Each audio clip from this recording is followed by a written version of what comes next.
Miss হবে না আপনার পছন্দের টিভি শো। দেখুন জি5 অ্যাপে একদম ফ্রি। এই বাড়িতেই লোকটার কাছে শ্যামলী একেবারেই সেফ না, আর এই বিয়েটাও শ্যামলী মন থেকে করেনি। তাই সবকিছু জানার পরেও আমি ওনাকে চন্দ্রাশিসের হাতে একা ছেড়ে যেতে পারবো না।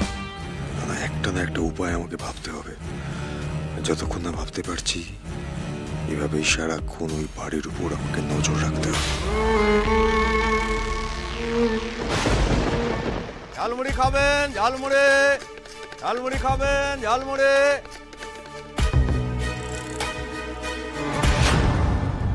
কি হলো ব্যাপারটা?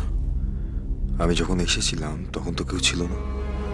ইনফ্যাক্ট কিছুক্ষণ আগে অব্দি কেউ ছিল না। তাহলে হঠাৎ করে তিনজন একসাথে এই চন্দ্রাশিসের বাড়ির সামনে চলে এলো।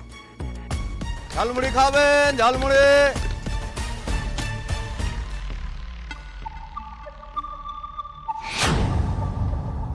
আচ্ছা, তাহলে এই ব্যাপার। চন্দ্রাশিস রায় বাড়ির সামনে পাহারা বসিয়েছে।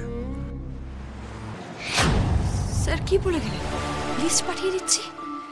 স্যার কি চাইছেন নাকি?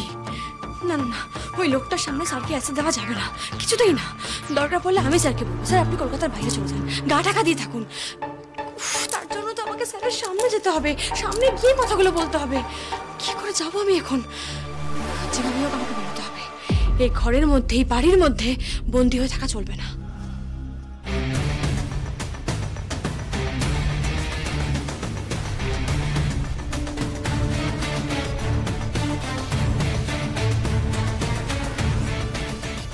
বর্ণমালা ঘোষালের নামে চিঠি আছে।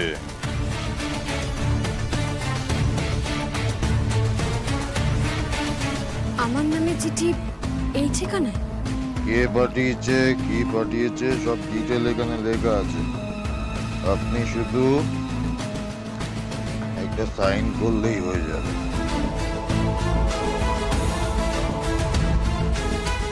আমি অনিকেত, বাইরে পাহারা রয়েছে। আপনি কিন্তু ভুলেও বাড়ি থেকে বেরোবেন না আমার সঙ্গে দেখা করার জন্য। আমি আজ রাতে আসবো আপনার সঙ্গে দেখা করতে।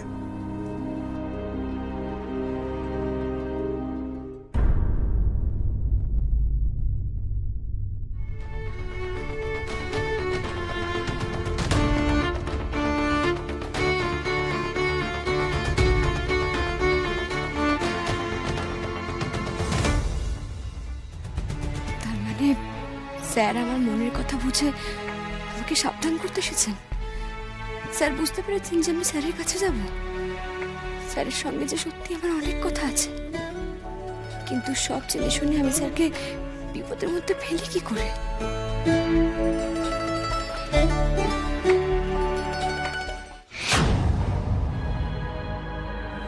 কার সাথে কথা বলছো বর্ণমালা? কে এসছে?